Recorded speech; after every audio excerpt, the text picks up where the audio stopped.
It was narrated from Abu Hurairah radiallahu anh that the Messenger of Allah sallallahu alaihi wasallam said, "Do not criticize my companions, for by the one in whose hand is my soul, if one of you were to spend the equivalent of Uhud in gold, it would not amount to a mud of one of them or half of that." Source narrated by Bukhari and Muslim. Assalamu alaikum wa rahmatullahi wa barakatuhu to each one of you present here. We have joined here to know more about beautifying our relationship with our Creator, Allah subhanahu wa ta'ala. Before we begin our session, let us invoke the blessings of Allah subhanahu wa ta'ala with a prayer. I invite Ms. Sana from the Department of Physics to recite a few verses from the Noble Quran and render its translation. السلام عليكم ورحمة الله وبركاته. أعوذ بالله من الشيطان الرجيم. بسم الله الرحمن الرحيم. محمد رسول الله والذين معه أشداء على الكفار رحماء بينهم تراهم ركعا سجدا يبتغون فضلا من الله ورضوانا سيماهم في وجوههم من أثر السجود ذلك مثلهم في التوراة ومثلهم في الإنجيل كزرع أخرج شطأه فآزره فاستغلظ فاستوى على سوقه يعجب الزراع ليغيظ بهم الكفار وعد الله الذين آمنوا وعملوا الصالحات منهم مغفرة وأجرا عظيما. Translation of Surah Al-Fath, which means the victory, chapter number 48, verse number 29. I seek refuge in Allah from Satan the accursed. In the name of Allah, the most beneficent, the most merciful. Muhammad is the messenger of Allah, and those with him are forceful against the disbelievers, merciful among themselves. You see them bowing and prostrating in prayer, seeking bounty from Allah and His pleasure. Their sign is in their faces from the effect of prostration, that is prayer. That is their description in the Torah, and their description in the Gospel is as a plant which produces its offshoots and strengthens them, so they grow firm and stand upon their stalks, delighting the sowers, so that He, that is Allah, may enrage by them the disbelievers. Allah has promised those who believe and do righteous deeds among them forgiveness and a great reward. Jazakumullahu khair. Jazakallah khair sana. On behalf of the RI Forum, I invite you all to the talk on the series of Heroes of Islam. We have with us today Sister Naushin Adam, the head of Quranic Education in Peace Academy, who have joined today to talk on the Sahaba Abu Dhar al-Jifari radiallahu anhu. Sister Naushin Adam has been working at Peace for past 5 years, prior to that 13 years at Islamic International School, Chennai. I welcome you, sister, with a great privilege to take over the session.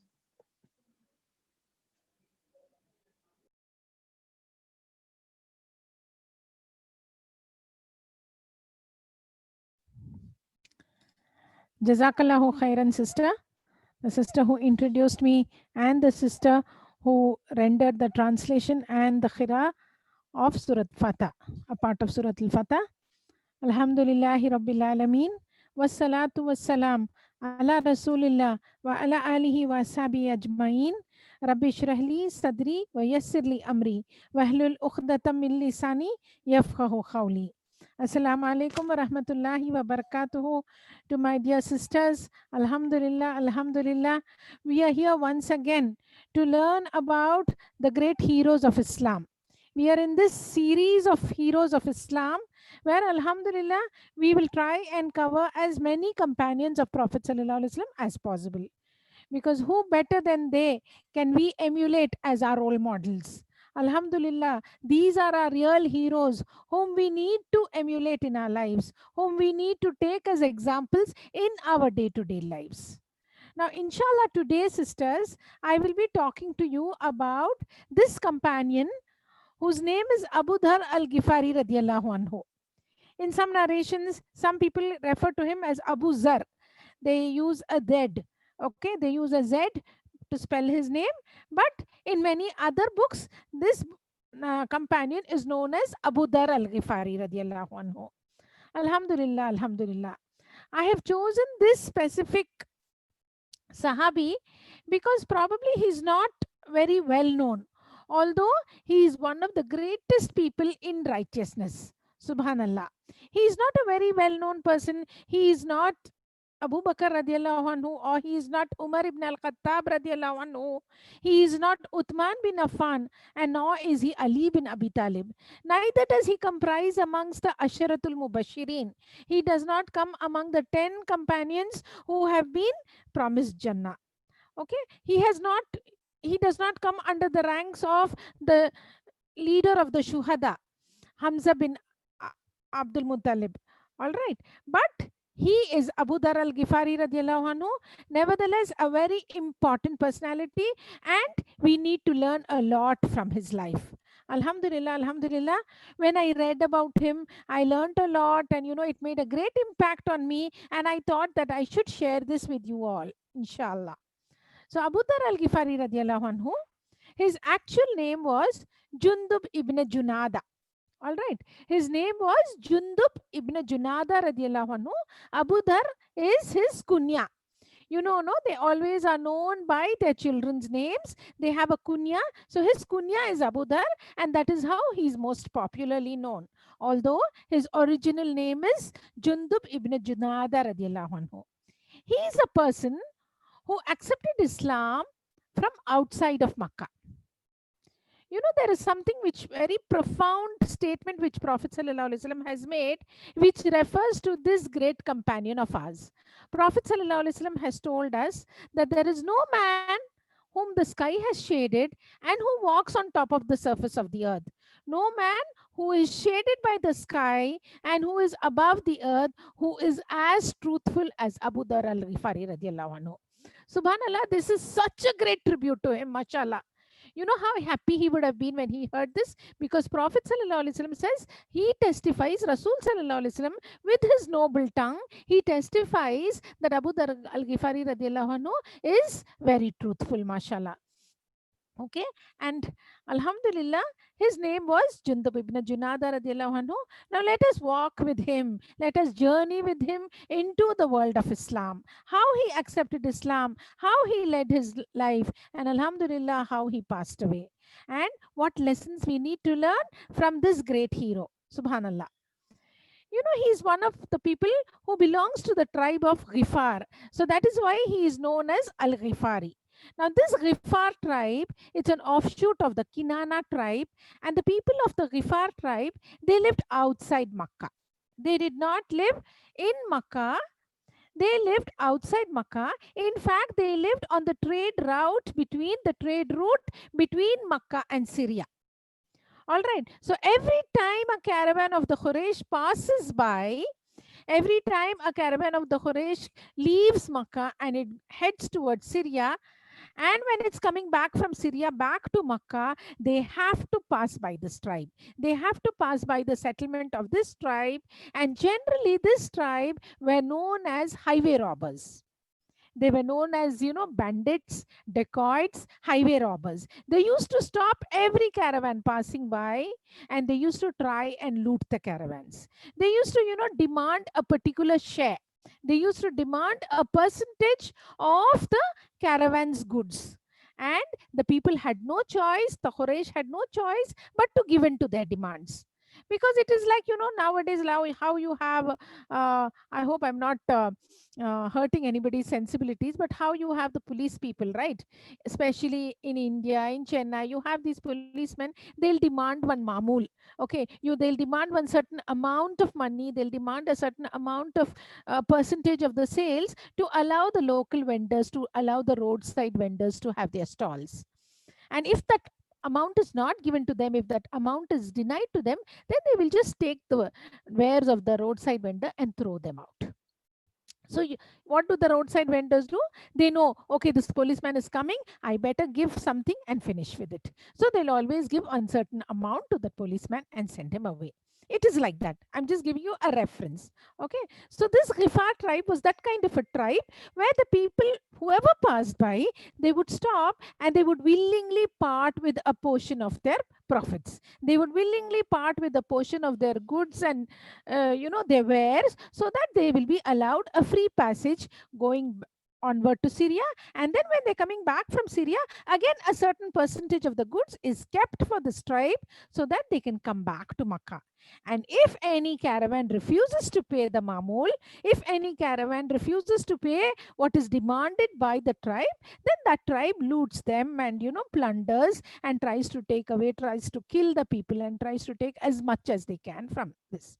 And they did not consider it in any way wrong. Why? Because Islam has not yet come on the scene, and they had their livelihood in this way. They did not have any other means of livelihood. So, they justified it saying that this is our bread and butter, this is our livelihood, and we take money from the passers-by, and that is how we lead our lives. And our hero, Abu Dhar al-Ghifari radiallahu anhu, he was not comfortable with this. He was one of the leaders. He was not the main leader, yes, but he was one of the leaders. And these evils in the society, they were disturbing him. And the people were steeped in idol worship, just like how the rest of Arabia was prior to the advent of Islam. So they were all into idol worship. And Abu Dhar al-Ghifari radiallahu anhu, his heart was not at all comfortable with worshipping idols. Generally, when we look at the stories of the Sahaba, when we look at the stories of the many Sahaba, we will see that, people who have some kind of righteousness in their hearts, people who have some goodness in their hearts, and people who have that, connection with Allah subhanahu wa ta'ala, Allah subhanahu wa ta'ala guides them. He takes them away from idol worship and he brings them to the fold of Islam. This is also one such example where Abu Dhar radiallahu anhu, he was very disturbed with the state of affairs which was prevalent at that time. He did not like the concept of idol worship, and Alhamdulillah, Allah subhanahu wa ta'ala chose to guide him. Now he is hearing, how rumors spread and how information goes from here to there. He comes to hear that there is a man in Makkah who calls himself the Prophet of Allah. This is early Islam. This is right after Prophet ﷺ has been commissioned with prophethood. That secret call or the silent call, the quiet call of Islam is over. And now, Alhamdulillah, Allah subhanahu wa ta'ala is commanding Prophet sallallahu alaihi wasallam to call everyone. So Rasul sallallahu alaihi wasallam is going on top of Mount Safa. He is inviting the people to Islam. He is addressing the people of Makkah. And we all know the kind of response he received. His own uncle, Abu Lahab, cursed him. And then, it was like, a public call was made and people started rejecting his call. As long as Rasul sallallahu alaihi wasallam had kept the religion of Islam within the family, within, his close circle of Abu Bakr radiallahu anhu, Zaid bin Haritha radiallahu anhu, the very first circle of people, and everybody knew in Makkah that he's preaching a new religion, they did not have any problem. The moment Prophet sallallahu alaihi wasallam went public, he went on top of Mount Safa and he invited many people. That is when the problems began. So this incident of Abu Dhar al-Ghifari radiallahu anhu is happening right after this. So Abu Dhar al-Ghifari radiallahu anhu, he's in his place and he's hearing about a man in Makkah who has emerged, who's calling himself the Prophet of Allah. and he wants to know what this prophet is saying. So you know what he does? He calls his brother. His brother's name is Anis, and in another narration, it's named the name is given as Unais. Unais, so Anis, it's almost the same. So we'll call him Anis. Anis radiallahu anhu. He calls his brother and he tells his brother, "Go to Makkah and check out this man. I have heard that in Makkah there is this man who calls himself the Prophet of Allah. So why don't you go there and check him out and come back to me?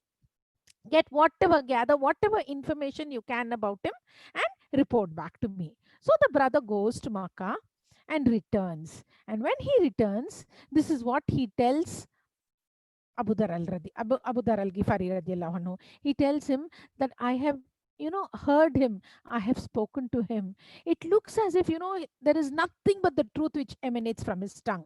There is nothing which but the truth which he speaks, and what he recites.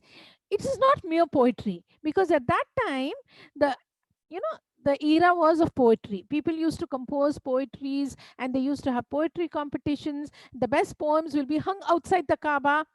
Every year they'll have an competition, and then the best three poems will be hung outside the Kaaba, and they will be there with the names of the poets written underneath till the next year. So everyone was into poetry, but his brother comes back and tells him what this man recites is not mere poetry, it's something above that. And whatever he says, it makes so much of sense. It makes a lot of sense, and he speaks only good. He forbids evil and he commands goodness. So this is what I have gathered about him. Now you see what you can do about it. So now, whenever, even if we know, when we send somebody to find out something, if we get a negative report, we say, no, this is not worth it. We won't even turn and look. But if there is something positive, our curiosity is kindled and we want to know more. So this is exactly what happened to Abu Dhar al-Ghifari radiallahu anhu. So he tells his brother, you stay at home, take care of my wife and children, take care of my mother, our mother, and then I will go personally and check this man out. So his brother just gives him one warning. Anis, he gives him one warning and he says, see, the people in Makkah are a little hostile towards this man, Muhammad sallallahu alaihi wasallam. They do not like him very much. There is a lot of hostility in Makkah. The moment you utter the name Muhammad sallallahu alaihi wasallam, they, rebel against you and they try to harm you. So just be very careful, be very discreet in your inquiries. Go carefully and come back carefully. And I will stay here and take care of the family. So with this, Abu Dhar radiallahu anhu, he takes his animal, either it's a camel or a horse. He takes his little provision, a little bit of water, a water skin, and he sets out to Makkah. Now he reaches Makkah and he's actually, he's very scared. He does not want anybody to know the reason for his visit. People are always coming. Outsiders are most welcome to come to Makkah because Makkah has the Kaaba. The Kaaba, although, Islam has not yet come on the scene and Islam has not become very prevalent, but the Kaaba is held in very high esteem. People come to Makkah to do tawaf of the Kaaba, and Makkah is the business hub. No, that people from north and from south, from Syria and from Yemen, they go up to Makkah to buy their goods. So Makkah is right in the middle. It's the business hub. So anybody is welcome to come to Makkah and go. So he is coming into Makkah. He is going quietly around the Kaaba. He is doing his tawaf of the Kaaba. He is walking in the streets of Makkah and he's trying to glean some information about our beloved Prophet Sallallahu Alaihi Wasallam, about this man, Muhammad Sallallahu Alaihi Wasallam, who calls himself a prophet. But he's very scared to venture out and ask. So he's quietly, trying to find out. And the whole day passes by. The first day, the whole day passes by. He's not able to meet Rasul Sallallahu Alaihi Wasallam, nor is he able to get any information about Rasul Sallallahu Alaihi Wasallam. So now it's time to go to bed. And people who come from outside Makkah, where do they go to bed? They sleep near the Kaaba, near the walls of the Kaaba, around the Kaaba, in the Haram area. They all just sleep, because in those days you didn't have your Hilton and your other great hotels which are there now in Makkah. So they would just stay there, and he is preparing to sleep. And who passes by? The person who's passing by is Ali radiallahu anhu. Ali bin Abi Talib is passing by, and Ali radiallahu anhu, being the kind of person he is, very kind and compassionate, he must have been about 14 or 15 years old at that time, not much more, because when he accepted Islam from Prophet sallallahu alaihi wasallam, he was approximately 10 to 12 years old. So now he must have been about 14 or 15. He is passing by, and he's saying, "Are you new to Makkah?" Because Makkah is a small city, everyone knows each other. So he's saying, "Are you new here?" So he says, "Yes, yes, I'm new here." He doesn't disclose the reason for his visit. So Ali radiallahu anhu, out of the goodness of his heart, he says, "Why do you want to sleep here? Come to my house, be my guest, come with me. You can have dinner with me and you can sleep in my house." So Ali radiallahu anhu invites Abu Dhar al Ghifari radiallahu anhu. Abu Dhar al Ghifari is unable to refuse, and he accompanies Ali radiallahu anhu. They go together, they, have a meal, a simple meal, and then they prepare for bed, they go to sleep. Morning comes, and Abu Dhar al Ghifari is thanking Ali radiallahu anhu profusely. He's thanking him for his hospitality, he's thanking him for the food, and now he's ready to depart. And Ali radiallahu anhu, being the kind of person he is, he doesn't want to ask any unnecessary questions. He doesn't want to probe and, prod. He's just being very nice to Abu Dhar al Ghifari radiallahu anhu. Abu Dhar al Ghifari radiallahu anhu is now on his way. Now, the second day also passes in pretty much the same way. He is not able to get any information of Prophet Sallallahu Alaihi Wasallam. He is walking on the streets of Makkah. He is doing tawaf of the Kaaba. He's sitting around the Kaaba, but he's not able to either, meet Prophet Sallallahu Alaihi Wasallam or get any information regarding Prophet Sallallahu Alaihi Wasallam. And he's being very discreet. He does not want to ask any unnecessary questions. He does not want to get into trouble. From what he can hear, he's able to make out that Prophet Sallallahu Alaihi Wasallam's message is creating ripples in Makkah. It's not being very well accepted by the elite of the Quraysh. So he's very scared and he's not asking any questions. He thinks, okay, Allah will guide me. I will get to know the truth. And the second day passes by. Again, the second night, who passes him by when he's preparing to sleep? The same Ali radiallahu anhu. And Ali radiallahu anhu tells him, "Does a man not know the way to his house?"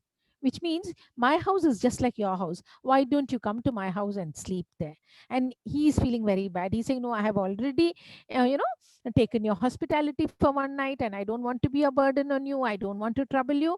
But Ali radiallahu anhu is not taking no for an answer. He's saying, "It's nothing. Just come to my house." He drags him, takes him to his house. Again, they have a pleasant night together. And in the morning, again, Abu Dhar al Ghifari radiallahu anhu makes his, thanks, shows his gratitude, and moves ahead. Now, again, the third night, the same thing happens, and Ali radiallahu anhu takes him to his house. The third night, Ali radiallahu anhu is a bit comfortable. He's a bit comfortable with Abu Dhar al Ghifari radiallahu anhu, because he's sensing that this man is not here on any business visit. If he had been on a business visit, he would have, probably told me. I would have seen something on his person. I would have seen the goods or the money with him. But it doesn't look as if this man is on a business visit. There is some other reason why he is here. So he very gently, very courteously, very kindly, he asks Abu Dhar al Ghifari radiallahu anhu, "If I'm not interfering or if I'm not probing, can you tell me the reason for your visit? Why are you here in Makkah?" So now Abu Dhar al Ghifari radiallahu anhu, he is also equally comfortable with Ali radiallahu anhu, and he's telling him that, "I'll tell you why I'm here.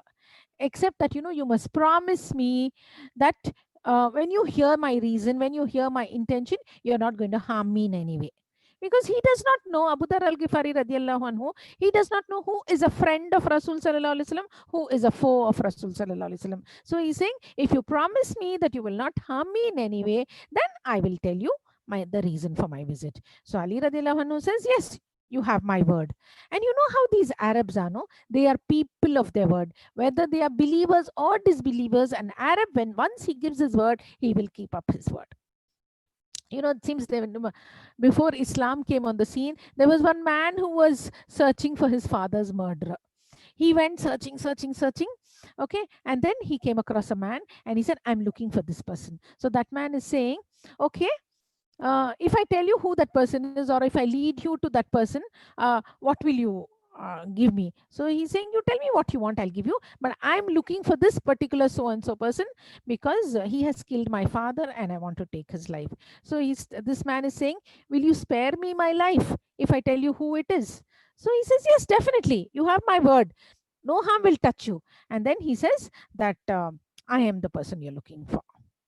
And that Arab, he says, okay, since I have given you my promise, and you are the person I've been looking for. You are my most hated enemy, but I spare your life because I have given you my word. So these Arabs, subhanallah, they are people of their word. And especially now, the Arabs who have accepted Islam, you can imagine how strong their word will be. So Ali radiallahu anhu is saying, I promise you that no harm will come to you. You tell me what your reason for your visit is. And Abu Dhar al-Ghifari radiallahu anhu, hesitatingly, quietly, slowly, he's revealing his intention to Ali radiallahu anhu. He's saying, I have come here to meet this man, Muhammad sallallahu alaihi wasallam, who claims to be a prophet. I want to meet him. I want to learn what he has to say, and I want to see if it appeals to me.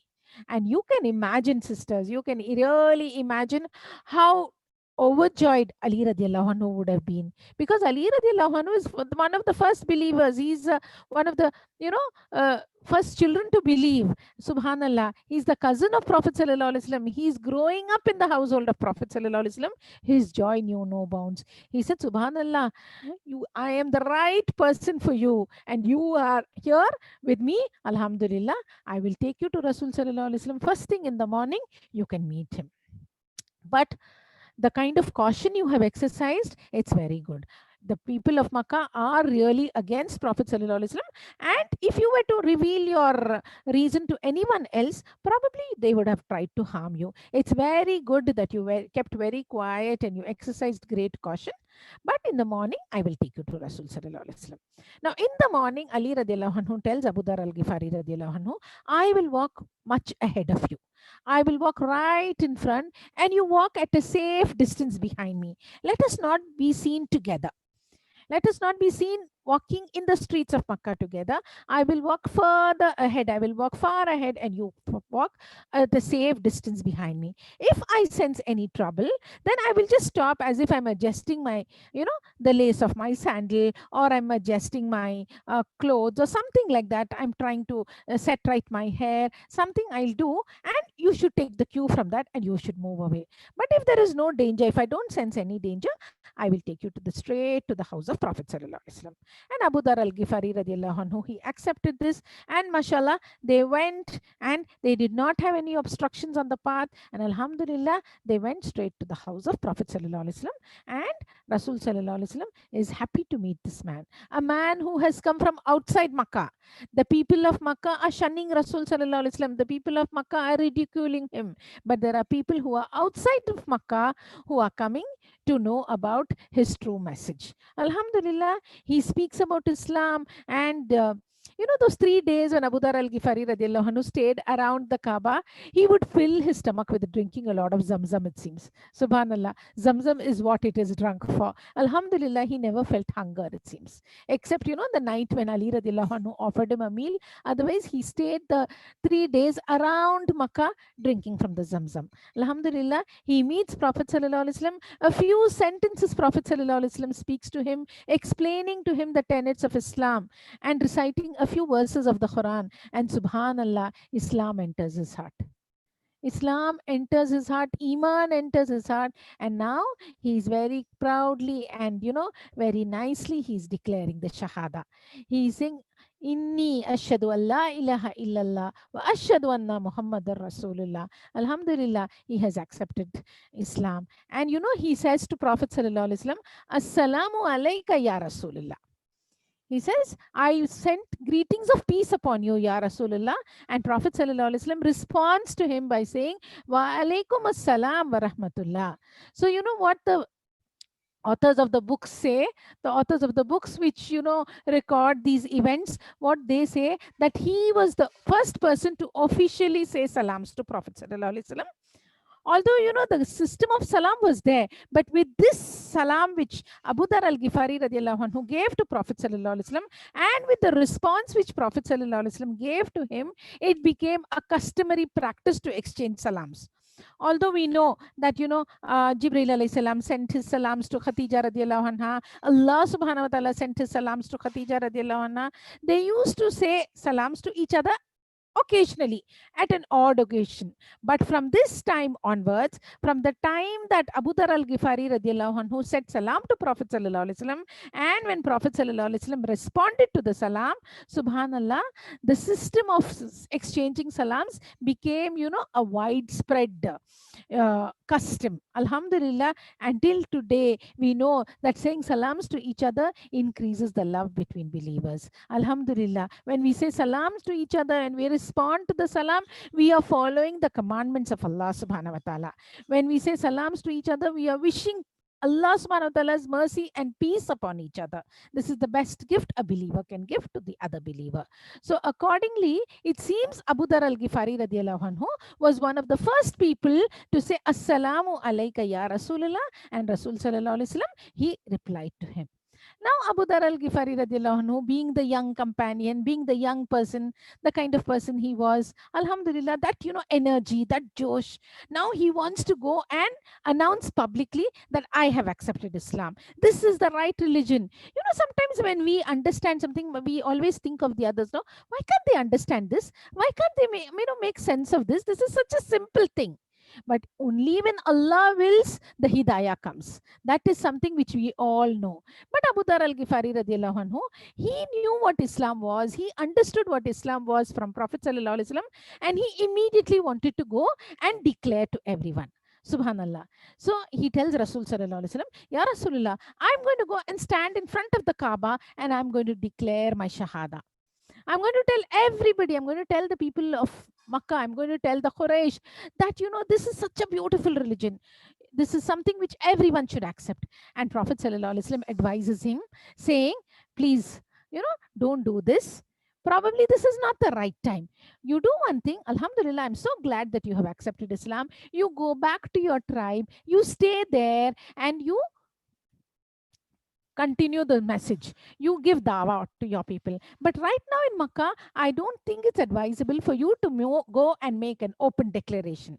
But Abu Dhar al-Ghifari radiallahu anhu, he was, very, very energized. He was very charged. And then, he said, no, Rasulullah, I'm going. And he goes in front of the Kaaba. He goes to that Hatim area, that semicircular wall which is around the Kaaba, which is raised a few feet high. So it seems whenever people would want to make any kind of announcement, they would stand on top of the Hatim and make a loud declaration. So that is exactly what Abu Dhar al-Ghifari radiallahu anhu did. He went and stood up on top of the Hatim and he said, Oh Mashar al-Haram, Oh Mashar al-Quraysh, Oh Mashar al-Makkah, Oh people of Makkah, I am here to declare to you that I have become a Muslim. And then the people just fell on him. They fell on him and they started beating him up like mad. It is exactly what Prophet sallallahu alaihi wasallam feared. Prophet sallallahu alaihi wasallam had this fear, that probably, it will not be liked and they might harm you in some way. But Abu Dhar radiallahu anhu, because of his energy, he wanted to do this. The moment he said this, the people of Makkah fell on him and they started beating him up. They said, how dare a person who comes outside of Makkah comes here, he goes and accepts Islam and he comes here and stands up and he declares in front of all of us, and they started beating him up mercilessly. He almost fainted. He could have died if it had not been for the intervention of Abbas ibn Abdul Muttalib radiallahu anhu. Abbas radiallahu anhu, the uncle of Prophet sallallahu alaihi wasallam, he is not yet a believer, but he has some goodness in his heart. And you can see, when you read the history of Islam, when you read the history of the companion, anyone who has some goodness in his heart, Allah subhanahu wa ta'ala has guided that person to Islam. So Abbas radiallahu anhu is coming and saying, he's recognizing Abu Dhar al-Ghifari. He's recognizing that this man is from the Ghifar tribe. He has seen him. So he's saying, oh people, do you know whom you're hitting up? Do you know whom you're beating up? You are beating up this man who belongs to the Ghifar tribe. And our caravans, the Quraysh caravans, have to pass by this tribe. And if you harm him in any way, if you harm him or if you kill him, then you are done for. His people will not let any caravan of yours pass by. Your people will not let any his people will not let any of your caravans pass by, and that is the end to your business. That is the end to our, economy. And that is when it made sense to the Quraysh. It made sense to the Makkans, because for them, their means of livelihood was very important. Their livelihood depended on these trade caravans. So now, they sort of listen to Abbas ibn Abdul Muttalib, and they leave Abu Dhar al-Ghifari radiallahu anhu. And Abu Dhar al-Ghifari radiallahu anhu, bruised and beaten up and hurt and crying, he's going back to Rasul sallallahu alaihi wasallam, and he's telling Rasulullah, Ya Rasulullah, what you told me was right. I should not have done this. But Rasul sallallahu alaihi wasallam is also telling him, didn't I tell you, oh Abu Dhar? Anyway, what is done is done. Now you just take care of yourself. You take care of your health, and you go back to your Gifar tribe. You go back there and you do your dawa there. And when the time is right, a time will come when it is right for you to join me. And that is the time you come and join me. You will come to know, just like how you heard about my message, you will also hear that it is safe for you to join me. And that is the time I want you to join me. And Abu Dhar al-Ghifari radiallahu anhu goes back to his tribe. He goes to his tribe. The first person whom he invites to Islam is his brother. His brother, who had gone out earlier to check out on Prophet sallallahu alaihi wasallam, you remember? So he goes and invites his brother Anis, and he tells him, yes, what you said was the truth, and Alhamdulillah, I have heard such profound words from the mouth of Prophet sallallahu alaihi wasallam. It is nothing but the word of Allah subhanahu wa ta'ala. It is the kalam of Allah. So immediately his brother also accepts Islam. Both of them go to their mother, and they invite the mother to Islam. Alhamdulillah, the mother also accepts Islam. She says it seems to be such a nice religion. Mashallah. She accepts Islam, and slowly, they start with the family and they move outwards. They move outwards and they keep preaching Islam in such a way, mashallah, that the entire Ghifar tribe has now accepted Islam.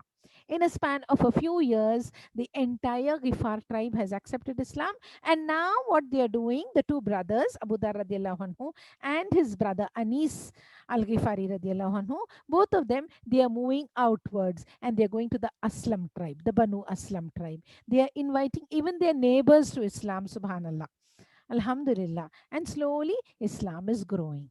And then they come to hear about Prophet sallallahu alaihi wasallam's migration. They hear that Prophet sallallahu alaihi wasallam has made the hijrah, gone to Medina, and now they're waiting for an opportune moment so that they can go and meet Prophet sallallahu alaihi wasallam and be with him. But the time somehow, probably due to other factors, their tribe and all the responsibilities they had, they were not able to migrate immediately. When they met Prophet sallallahu alaihi wasallam, when Abu Dhar al-Ghifari radiallahu anhu went to Medina and stayed with the Prophet sallallahu alaihi wasallam, it was after the Battle of Khandaq. It was 5 years after the Hijrah. Hijrah takes place. Then after that, immediately, Prophet sallallahu alaihi wasallam builds the Masjidun Nabawi. Then, the change of Qibla happens. Then Ramadan, the second year, we have the fasting prescribed for the believers. Then the Battle of Badr takes place in the second year. Third year, we have the Battle of Uhud. Fifth year, we have the Battle of Khandaq. And right after the Battle of Khandaq, Alhamdulillah, Abu Dhar al-Ghifari radiallahu anhu, he is able to make the Hijrah and come to Medina and stay with Prophet sallallahu alaihi wasallam. And Rasul sallallahu alaihi wasallam and Abu Dhar al-Ghifari radiallahu anhu are now meeting after a minimum amount of about 14-15 years.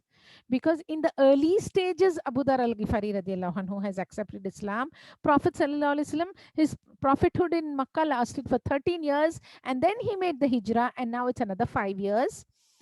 So, at least, about 14-15 years since they both have met each other. And Abu Dhar al-Ghifari radiallahu anhu, with his iman strong, subhanallah, he's coming and meeting Prophet sallallahu alaihi wasallam, and Rasul sallallahu alaihi wasallam is so happy to see him. He says, oh, you are so-and-so, right? You are the person who came to me years ago and you accepted Islam. And then Abu Dhar al-Ghifari radiallahu anhu is so happy, he's always wanting to be in the service of Prophet sallallahu alaihi wasallam. He's always around him. The companions who came later on to Medina and stayed with Prophet Sallallahu Alaihi Wasallam, they always felt, we need to make up for lost time. So many years we have spent without being in the company of Prophet Sallallahu Alaihi Wasallam. So whatever little time we have, we should maximize it. So he would always be in the service of Prophet Sallallahu Alaihi Wasallam. And Rasul Sallallahu Alaihi Wasallam, he would always have a special word for Abu Dhar radiallahu anhu, it seems. He would tap him on his shoulder. He would have a special smile for Abu Dhar al-Ghifari radiallahu anhu, and Abu Dhar al-Ghifari radiallahu anhu would be so happy. And that is when, towards that time was when Prophet Sallallahu Alaihi Wasallam said that there is no man on the face of the earth that the earth holds and the sky shades who is more truthful and more righteous than Abu Dhar al-Ghifari radiallahu anhu. You can imagine, sisters, how happy he would have been, how overjoyed he had been to hear such words of praise from none but the Prophet of Allah. It is not, anyone of us saying, okay, you are so good and you are so good. It's not like that. It's the Prophet of Allah who is saying that there is no man who is more truthful on earth than this man, Abu Dhar al-Ghifari radiallahu anhu. And Abu Dhar al-Ghifari radiallahu anhu, mashallah, he accompanied Prophet Sallallahu Alaihi Wasallam after this event. After he came and joined Rasul Sallallahu Alaihi Wasallam, he accompanied Prophet Sallallahu Alaihi Wasallam on every expedition. And when the expedition of Tabuk took place, Tabuk was a very difficult expedition.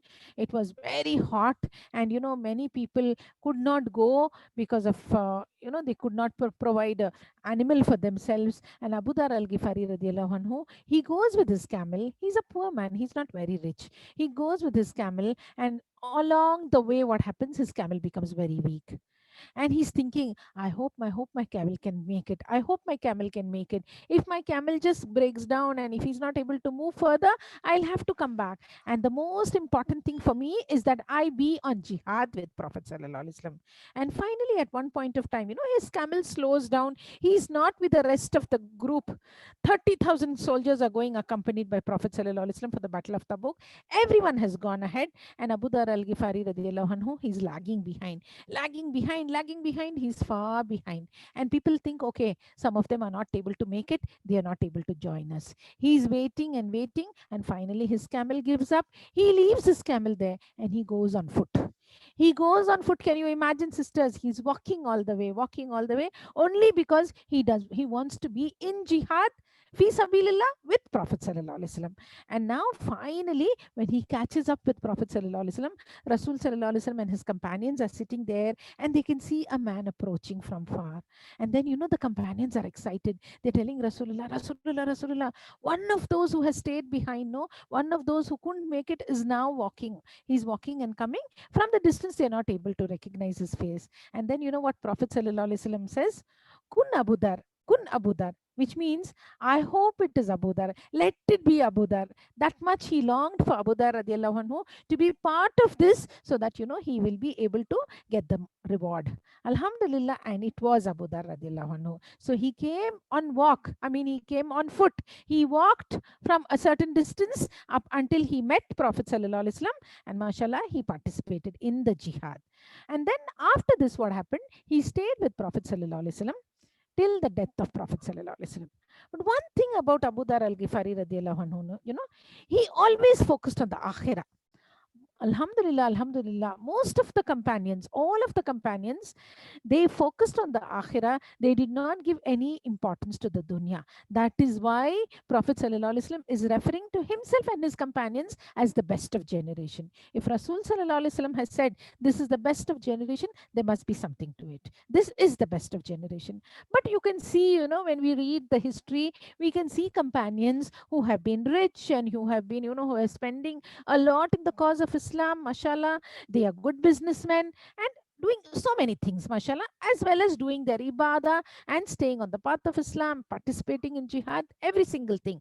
But Abu Dhar al-Ghifari radiallahu anhu, he had not a little bit attachment to the dunya. His entire goal was akhirah, akhirah, akhirah, to such an extent that sometimes, he would stand up and say to the people, it seems, after the death of Prophet Sallallahu Alaihi Wasallam, what are you people chasing? Why are you chasing the dunya? Just look at the akhirah, just look at the akhirah. And when somebody, stands up like that and talks, that kind of a person is not liked generally, right? A frank and a forthright person who always, is trying to say that what you're doing is wrong. Not wrong in, in any way, but you have to focus on the akhirah. You have to focus on the akhirah. A little frank and forthright, and probably, it was a little difficult for the other companions to take. And he himself, like I told you all about Bilal radiallahu anhu, after the death of Prophet sallallahu alaihi wasallam, Bilal radiallahu anhu could not walk the streets of Medina without being reminded of Prophet sallallahu alaihi wasallam, without tears rolling down his eyes. Same thing with Abu Dhar al-Ghifari radiallahu anhu. He would walk the streets of Medina and he would feel, that nostalgia. He would want to be around Prophet sallallahu alaihi wasallam. He managed during the Caliphate of Abu Bakr radiallahu anhu. He managed during the Caliphate of Umar ibn al-Khattab radiallahu anhu, going out on every expedition, going out on every battle, and coming back safe and sound, mashallah. And at the time of Uthman bin Affan radiallahu anhu, during the Caliphate of Uthman bin Affan radiallahu anhu, he requested Uthman bin Affan radiallahu anhu, send me to some place. I want to go and stay somewhere else. I can't bear to stay in Medina. It hurts me a lot. And then Uthman bin Affan radiallahu anhu sent him to a place called Rabada. Rabada is a place outside Medina, but no one lives there. And Abu Dhar al-Ghifari radiallahu anhu, he was very happy and content to go and stay in this place, Rabada. Sometimes, very rarely, people who go to Iraq, to Persia, Iraq, those people on the way back, sometimes they would touch this place, Rabada. And they would stop by and inquire about him and find out how he's doing and get back. So one of the companions of Prophet sallallahu alaihi wasallam, he was returning from Iraq, and then he comes to the house of Abu Dhar al-Ghifari radiallahu anhu, and he speaks to him, and they remember the days they spent with Prophet sallallahu alaihi wasallam. And that companion is asking Abu Dhar al-Ghifari radiallahu anhu, where is your house? Where are your possessions? How do you live here all alone in this place? He had his wife, yes, he had a young son, it seems.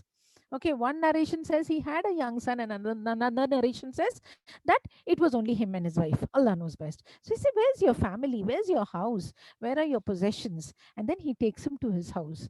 It's a, really dilapidated condition, one small kind of a hut, and there is nothing absolutely inside. Probably a straw mat and a pitcher of water. And then the other companion is, a little surprised and shocked. He's saying, where are your other things? Then he's saying, our possessions are what are there in the hereafter. Whatever we earn is for the hereafter. We don't keep anything for this dunya. That was the kind of person Abu Dhar al-Ghifari was. He's known as a zahid, a person who, practices zuhud. Zuhud is something, asceticism. You turn away from everything from the dunya and you focus only on the akhirah. So he says, my possessions are all in the akhirah. I have not kept anything for myself over here. And then that companion, he went away. And then, he stayed like this. And then a time came when he's going to pass away. He's on his deathbed and his wife is so disturbed. His wife is crying. Once she's losing her husband, she knows that it is the end. She knows that her husband is not going to live for long. And the other thing she's worried about is, how will I manage? How will I bury him? How will I shroud him? How will I, bathe him? There is nobody here to help me. Subhanallah, what will I do if my husband passes away? And she's expressing this to her husband. She's telling her husband, what will I do if you pass away? It looks as if, you're not going to live for very long. And in that state, he's responding to her. You know what? Prophet ﷺ had said this about one of the companions.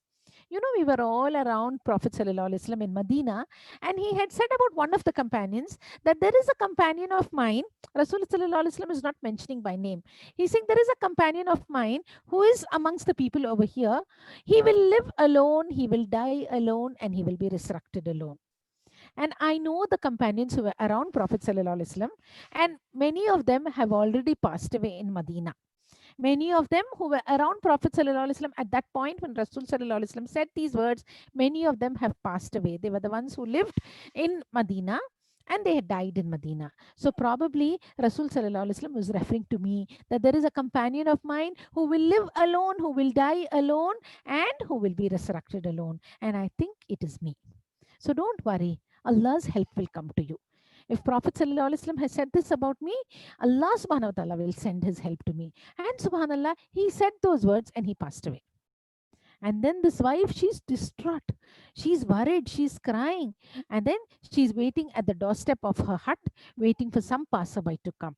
And then, subhanallah, she sees from far, she sees the mirage. She sees a caravan coming. She sees a group of travelers coming, and she's waiting to stop them. And they come and they stop, and they are, subhanallah, a group of believers. Alhamdulillah, they stop by and they ask her, yes, sister, in what way can we help you? Is there something which is worrying you? Because she's in such a state, she's crying. And then she says, my husband has passed away, and there is nobody to bury him, there is nobody to wash him, there is nobody to shroud him. I will need your help. And from that caravan, who comes? Abdullah ibn Masud radiallahu anhu comes. Abdullah ibn Masud radiallahu anhu, he is one another great companion of Prophet sallallahu alaihi wasallam. Inshallah, when we have the time, we learn about him also. Okay, Abdullah ibn Masud radiallahu anhu, he comes forward and he goes inside and he looks at the dead body of this person, and he comes back and says, he's my brother in Iman. He is Abu Dar al-Ghifari radiallahu anhu. It seems Abdullah ibn Masud radiallahu anhu and Abu Dar al-Ghifari radiallahu anhu, they had accepted Islam around the same time. Abdullah ibn Masud radiallahu anhu was a young shepherd, a poor man. He was a free man. He wasn't a slave, but he was a poor man and he used to shepherd sheep. And subhanallah, he accepted Islam, and people tortured him and they beat him, and he underwent all this persecution in Makkah. And now Abu Dar al-Ghifari radiallahu anhu, a person from outside Makkah is coming and accepting Islam. So these two people, Abdullah ibn Masud radiallahu anhu, an inmate of Makkah, and Abu Dar al-Ghifari radiallahu anhu, a person from outside Makkah, mashallah, both of them have accepted Islam around the same time. So Abdullah ibn Masud radiallahu anhu, he says that, okay, so this is my brother, and this is what Rasul sallallahu alaihi wasallam has said about him. And then the entire group of travelers, they help the sister, mashallah, they help the wife of Abu Dhar radiallahu anhu, and they bathe and they shroud and they pray the janaza over him and they give him a burial. So he is the one who lived alone, who died alone, and who will be resurrected alone. Then they took the wife, and if the child was there, he was a very young child, a boy. So they took both of them and handed them over to Uthman bin Affan radiallahu anhu. Uthman bin Affan radiallahu anhu, he was, the Khalifa at that time, and mashallah, he made arrangements for them to have a comfortable stay, and he made arrangements for them to have a certain amount of money every month from the Baitul Mal, so that the wife of Abu Dhar radiallahu anhu and the child of Abu Dhar radiallahu anhu will be taken care of comfortably. Subhanallah. So this, my dear sisters, this is the story of Abu Dhar al-Ghifari radiallahu anhu, a man who accepted Islam, a man who stood on his principles, a man who was one of the most righteous companions of Prophet sallallahu alaihi wasallam, a man who's not very well known amongst all of us. But alhamdulillah, we need to learn about such people. We need to learn from their goals, the kind of goals they had. It is only Jannah. It is only Jannah. It is only Akhirah. Subhanallah. The way he disconnected himself from the world. That hadith of Prophet sallallahu alaihi wasallam, live in this world as if you are a traveler or a wayfarer. I think, in my personal humble opinion, I think this hadith fits Abu Dhar radiallahu anhu most, because, he lived in this world like he was a traveler or a wayfarer. How do we live? We live with all the live in the lap of luxury, with all the luxuries, with all the comforts, and we still want more. We still crave for more. I don't have this and I don't have that, and we live in this dunya as if we are going to live forever. We accumulate and we hoard as if we are going to live forever. But how does a traveler live? He takes only the bare necessities. He takes only what is important for him, because what is important for the traveler? To reach his destination. Similarly, what was important for Abu Dhar radiallahu anhu? The akhirah was important for him. And before I conclude, I just want to recapitulate and tell you that the Prophet sallallahu alaihi wasallam said the words about him, that there is no man who is more truthful, who has walked on the earth and whom the sky has shaded, no man as truthful as Abu Dhar al-Ghifari radiallahu anhu. And his actual name was Jundub ibn Junada radiallahu anhu. So sisters, I might have missed out a few points here and there. I urge all of you to look into the books of Sira, to look into the stories of the companions, to learn more about the stories of these companions, so that it's not just a bedtime story, or right after lunch on a Jummah, mashallah, we are listening to one nice story. It isn't like that. It is for us to draw inspiration from their lives. It is for us to emulate these people as our true role models. Alhamdulillah. Inshallah, with this, I will conclude. Wa akhiru dawana and alhamdulillahi rabbil alameen. Anything which I have said wrong is from me and shaitan. All good comes from Allah subhanahu wa ta'ala. May Allah accept our efforts. May Allah subhanahu wa ta'ala accept that, all you sisters being here, present here on a Jummah, it is difficult. I can understand. I know how it is, to leave your household work and to sit here and to listen. Alhamdulillah, may Allah accept it from you and me. Wa akhiru dawana and alhamdulillahi rabbil alameen. Subhanakallahumma wa bihamdika nashhadu an la ilaha illa anta astaghfiruka wa atubu ilayk. Assalamu alaikum wa rahmatullahi wa barakatuh.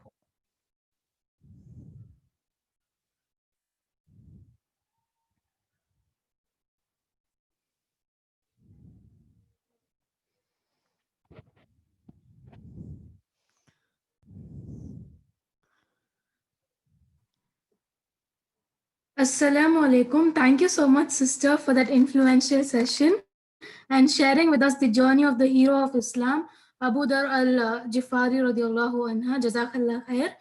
I express my wholehearted gratitude to you, sister, for taking up time from your busy schedule and enlightening us with such a great symbol.